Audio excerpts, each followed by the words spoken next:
You are with someone right now, if I may ask you about that, Melissa Matheson, who is a screenwriter who's just written E.T., which is the biggest movie around. And I wonder what that's like for the two of you now. You're at such successful points in both of your careers. I'm very happy for her success, and I know how hard she works to do what she does. Thanks, Harrison Ford. Thanks for being our guest today. And that's her soared into the limelight in Star Wars and followed that up with another blockbuster, Raiders of the Lost Ark. And now he's playing a 40s-style detective caught up in the 21st century adventure movie Blade Runner.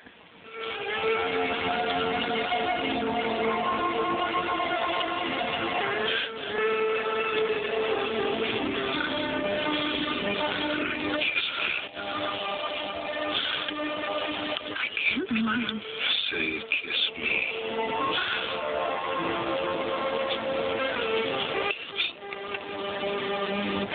When Newsweek magazine came out with its article on Raiders, it said you had the quiet, sardonic masculinity of a Gable or a Bogart. And I was wondering, by any chance, if these men were your screen idols when you were growing up. I was one of the first kids in our neighborhood to have a television set. My father was in the advertising business, made commercials. So, and that experience was preceded by radio. I rarely went to films. Now, I don't go that often because I'm so jealous of the time I have just to stay home. Hard to get me out of the house. Is it tough maintaining a private life with all the success that you've had? You can't go into a gas station and buy gas and have the exchange between me and the person who's selling the gas be about gasoline. It's about movies all of a sudden. So you begin to regret losing those moments of real life. And also you don't have the freedom to move around to watch other people when you suddenly realize they're watching you. Small price to pay, in a way. Is it a small price? No, I lied, actually. It's a big price to pay. You started your career in a rather strange way. Your senior year in college was the pits. You more or less flunked out, shall we say. No more or less is necessary. I flunked out of college 3 days before graduation. I was to have graduated with a degree in philosophy and a minor in English, but I was a terrible student during the entire 4 years, and it had just caught up with me at that last moment. Why did you do so badly in school? I don't know. I guess I was just a mess inside. I was the adolescent turmoil. And I really didn't have a focused ambition. And there was no mention of you taking acting lessons in anything that I've read. How did you learn to act? By doing. I have studied and with a number of good teachers, but I found that what I was learning was how to be good in acting class, and that the experience as I found it when I was working was a different kind of experience. You gave up acting for a while, and then you went into carpentry? After about 8 years in the business, I found myself doing the same thing over and over again in episodic television. And I felt that if I continued to do that, I would wear out my welcome. So I became a carpenter, made my living that way, and for 8 years I only did 3 films. You're a very fine carpenter, I hear. What kinds of things do you build? Oh, all kinds of things. I built cabinets, additions, a recording studio or 2. I worked on a Schindler house, a Lautner house, a Lloyd Wright house. Interesting. You seem so incredibly laid back. What do you do to relax when you're out in California? You think I'm relaxing? Yeah, I think you're very relaxed. I know you hate interviews. Well, no, the next medical state is coma. I mean, I don't feel relaxed now at all. I feel very much responsible for this exchange. I don't feel like I'm relaxed. I do the normal stuff, the things everybody else does. You know, I rearrange the drawers, talk to my kids. I don't have as much time as I'd like. One last question for you. If you could pick one adjective to describe Harrison Ford, what would you pick? Tired. Tired. Harrison Ford's next movie, the sequel to Star Wars, Revenge of the Jedi, will be out next spring. Mr. Marish? That's good to see that he doesn't seem compelled to recreate his on-screen character off-screen. Not at all. Not at all.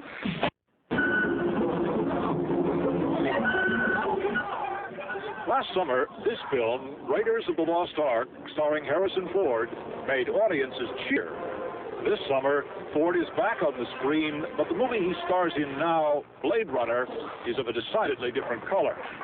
Dark and pessimistic, it's a film which offers a very controversial view of what may lie ahead. About a year ago, you and I sat and talked about a film that was just about to be released at that time and became the biggest money maker of the summer, and certainly one of the biggest grossing films of all time, Raiders of the Lost Ark, in which you played, for want of a better term, a nice guy, a good guy. This was an upbeat film. Everybody had a grand time. Everybody, Grandma, here it comes. I know where you're going. Here it comes. Blade Runner has got to be about 180 degrees away from the character of Indiana Jones. Fine. Why fine? Well, for me as an actor, that's an more interesting thing for me to do. Both for myself and I hope for the audience, as well as being able to do that sort of film. I have the opportunity to do other kinds of things because of the success of films like that.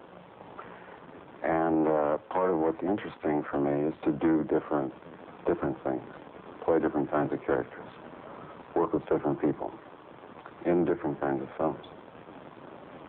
But in a film that is as brutalizing as this film is, as depressing as this film is? Brutalizing? I don't know if it's brutalizing. I think in fact, that there's a pretty good argument for the fact that what the film is about is the rejection of a process of brutalization. It's the work of the vision of a director. It's after all a director's meaning. And this is the idea, Ridley Scott's idea of how the future might be. My job as an actor is to create behavior, to represent a character that helps tell the story. Let me just play devil's advocate a little longer. Would it help to have at least one character, even the lead, a little more sympathetic, that you could latch onto? After all, you and Rutger are both hired killers. You just happen to be working on opposite sides. Well, we are generalizing, and what we're missing are some of the ironic distinctions. Which are? Well, that we're not talking about killing people. I'm not talking about killing people. My job is not to kill people. My job is to deal with disturbance, a malfunctioning machine. It's a distinction made even more poignant by the fact that the machine that we're talking about looks like a human being. But in fact, it's invested with no more soul than a toaster. That's one of the thematic arguments of the film. I mean, that's one of the basic issues of what we're talking about. We're talking about what constitutes humanity, whether it's possible in terms of imagined future science to invest what might be a human being, but that it was the creation of a laboratory with enough signs of humanity to cause a sympathetic, empathetic reaction in another human being. Whether, in crude terms, you can actually can profit from a love affair with your toaster. Tomorrow, Harrison Ford talks about playing Han Solo for the last time and why he doesn't want to be Clint Eastwood. For today, Jim Brown, NBC News, Hollywood.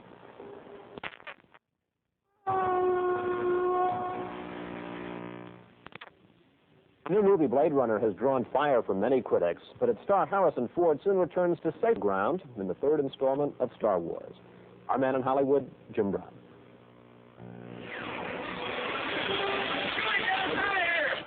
Movie careers are often the result of finding the right role at the right time. In that respect, Harrison Ford has been unusually lucky. After doing little more than cameo appearances, he connected with Han Solo in Star Wars, and a major career was launched. Last summer, starring in Raiders of the Lost Ark, he impressed the film industry by becoming the only actor to star in the 3 top-grossing movies of all time. This Friday, that status will be tested with the release of Blade Runner, a futuristic film that paints a very pessimistic portrait of the 21st century. Do you like our owl?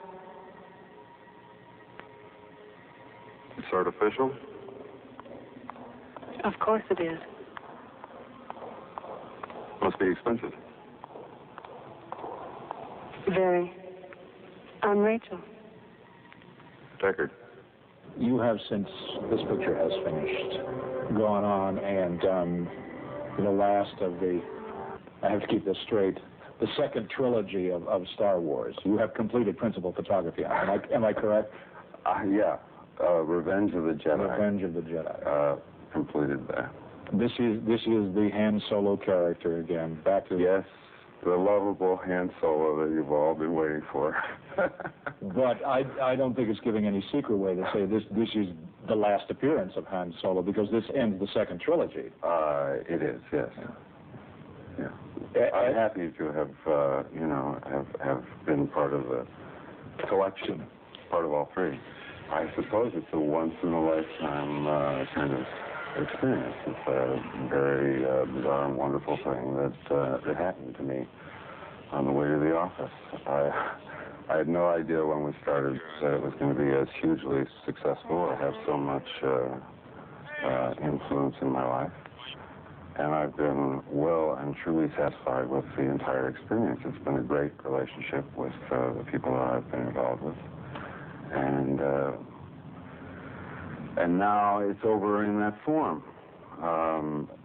Still have other films to do with George Lucas. I'm very happy about that opportunity. Yeah. I've been really lucky to be involved in that.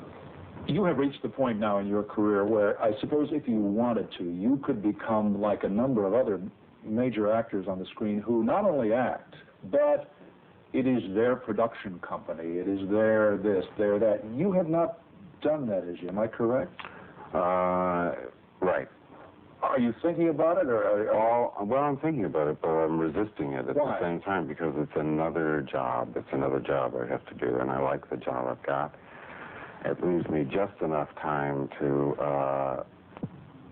rest up sufficient to do it again, and to take enough time for real life. No temptation at all. I mean, you see when you see a Burt playing the Sharky's Machine or a Clint Eastwood doing the Firefox, don't you see Harrison Ford maybe directing Harrison Ford? No, I don't. I like very much the process of being directed. It is an interesting experience to be directed, to work for somebody else. I think it would be less interesting for me to direct myself. Possibly less interesting for the audience as well, but that's just one man's opinion. But I also hear you saying that when your role in a movie is finished, you like to walk out the door